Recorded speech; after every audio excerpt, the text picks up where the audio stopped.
नमस्कार विद्यार्थी मित्रांनो, मी प्राध्यापक शेख सर।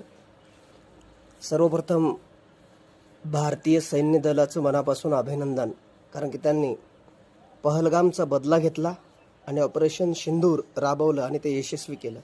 त्यातसुद्धा जगाला भारताची नारी शक्ती कळाली की भारताकडे महिलांमध्ये एवढा पॉवर आहे, अजून पुरुष पुढे आले नाहीत। विचार करण्यासारखी गोष्ट आहे आणि भारताचा नाद या जगामध्ये कोणीच करायचा नाही। हे आजची सिच्युएशन या जगाला दाखवून देते। फक्त टार्गेट पाकिस्तानच नाही तर आपल्या आजूबाजूच्या राष्ट्रांनी सुद्धा याचा सबक घेतला पाहिजे की भारताकडे वाकडे नजर करून पाहिली तर भारत हा कोणालाही सोडणार नाही। हे सगळ्या जगातील लोकांना आज सिद्ध झालं आहे।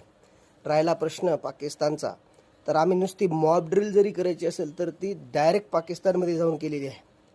म्हणजे आम्हाला मॉब ड्रिल करण्यासाठी आमच्या देशाची गरज नाही, आम्ही कुठेही मॉब ड्रिल करू शकतो।